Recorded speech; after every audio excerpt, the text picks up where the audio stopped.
Something special about holding a top-of-the-line video card in your hands. This is the subject matter of the video today, the GeForce FX5950 Ultra. They couldn't fit any more letters that made more sense in there. I mean, I suppose it could be an FX5990 Ultra, but no, it's just 5950. This was the last step in Nvidia's arduous path through the FX line, and in some aspects, they did get some redemption from this. You see, about 20 years ago, in 2003 at the same time, Nvidia had the FX line and ATI had the 9000 series of video cards. For instance, in the $200 price range, ATI had the Radeon 9600 Pro and Nvidia had the GeForce FX5600 Ultra with the Radeon card making a joke out of the GeForce. And in the $400 price range, we had the Radeon 9800 Pro and the GeForce FX5800 Ultra with the Radeon, once again, sort of making a mockery out of the performance of the GeForce video card. I don't know if you guys have ever heard of this game, Half-Life 2. Maybe you have, maybe you haven't. It's kind of an obscure title that rose Valve's fame in game design to God tier and forever changed the PC gaming industry. While top-of-the-line GeForce FX video cards could barely run Half-Life 2, and mid-tier GeForce FXs couldn't run the game at all. So Nvidia had their work cut out for them, as the GeForce FX 5900 Ultra series was the last hurrah in the GeForce FX series of video cards, and their last chance to prove they still had it in them, at least for that generation.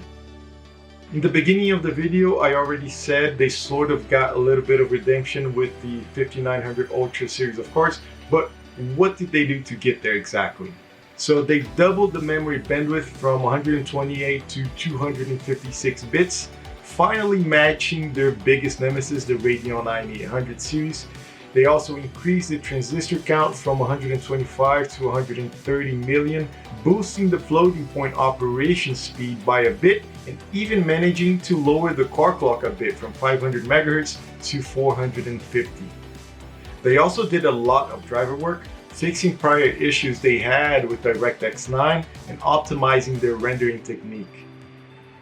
With all of this, they managed to inch a little closer to the Radeon 9800 Pro's performance in games, and the GeForce FX 5900 Ultra wasn't their last release.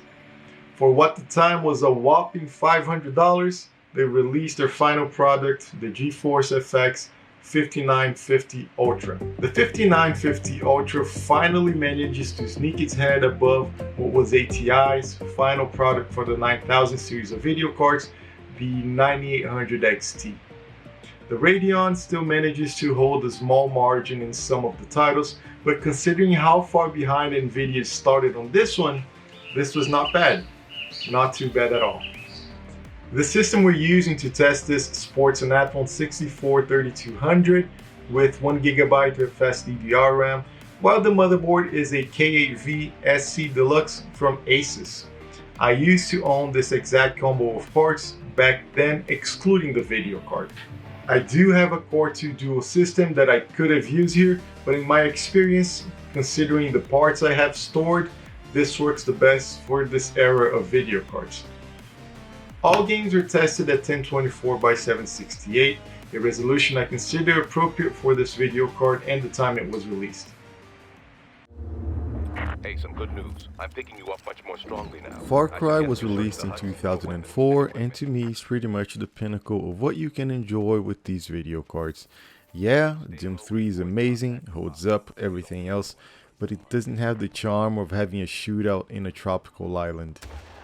The FX 5950 Ultra does fine here. Not brilliant, not as fast as the 9800 Pro in my view, but there are no artifacts and you could play the game just fine, so a win for sure.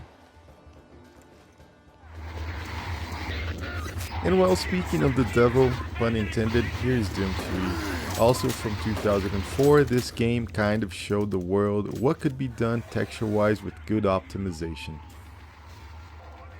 Even though, to my eye, it's quite well optimized, it's still one of the hardest games to run here just because of how good this thing looks. and boy did Doom 3 age well. It's still scary and fun to play. On the original release, you could only hold the flashlight or the gun. You had to choose to see or to shoot, and that was really unnerving. Later releases allowed you to hold the flashlight and the gun at the same time, taking away some of what made the game so scary. But still is fun, nevertheless.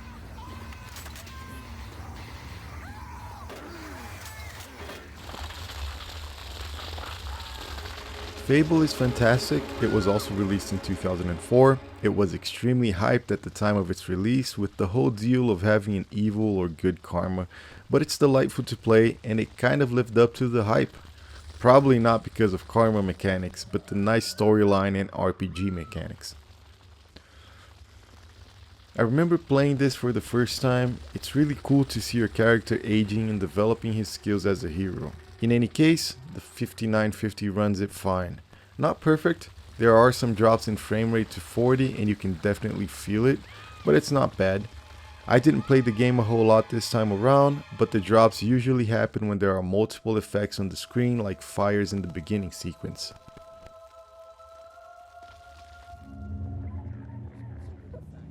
Half-Life 2 is also from 2004, and by now you can tell how many bangers there were in that year. It was such an amazing year for PC gaming. Of course, Half-Life 2 was a staple of the times, and to this day, fans of Half-Life still ask Valve for a proper sequel. As for the 5950, well, you can look at the game and make your own conclusions. The version of the game I'm running here is closer to the original release than what you get today. Half-Life 2 had many updates, and the game you get today probably wouldn't perform quite so well under the 5950 Ultra. In any case, the game runs just fine.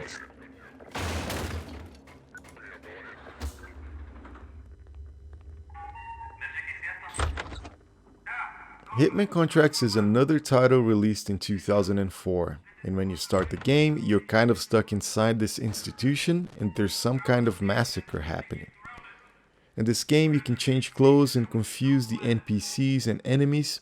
Seems fun. I didn't get too far, but the 5850 runs the game well enough.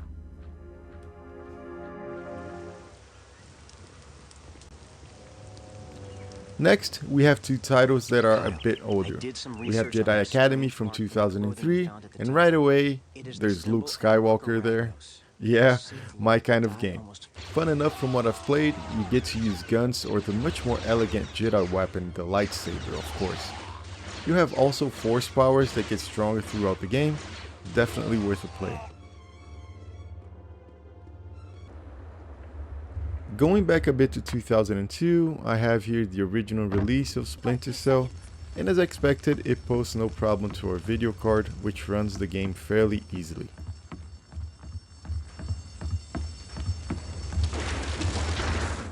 But does it run Minecraft? I wasted quite a lot of time on this. You can't just run the latest version of Minecraft, there's no compatibility with Windows XP, and the machine of course is pretty far from being capable of running the game.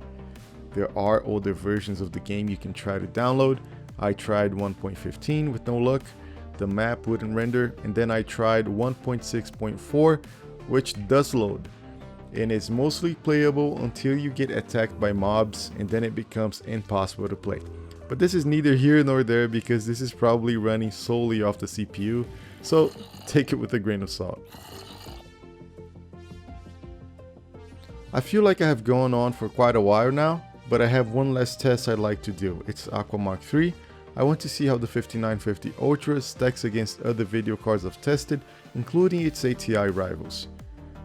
So 5,772 points, which is close to the top, but still a bit off from the 9800 Pro, and that gets us to our conclusion. One thing I really enjoyed about this video card is how well built it is. This thing is hefty, it has a robust cooler with a backplate to keep the memory temperatures in check as well. Also, my capture card immediately synced with the signal coming from it, which is great, and it didn't usually happen with the ATI 9000 series of video cards. So overall, I don't think this video card is as fast as the fastest Radeon cards from back then, but I do think it has more quality from what I know of Radeon video cards. Most of the ones I owned are artifacting somehow, so I definitely give this one a thumbs up. And basically, I think this thing, I mean, it's not the fastest, but I think it might overlive me. And I can't say the same thing for the Radeon 9000 series of video cards. So I really like this video card. I think I even like it more than what I originally thought before I started playing with it and testing it. But now it's your turn to tell me what you think, and I'll see you on the comment section and then on the next video. See you next time. Oh, and back here, this thing's got nothing to do with the video today, but it's the 46 wrist bucket that most of you guys know from other videos here in the channel. And I have it set up with the Roland SC55, emulating the Roland MT32 and running Sid Meier's Colonization. I just think this thing sounds amazing, and I'll finish up the video by letting you listen to some of how this sounds.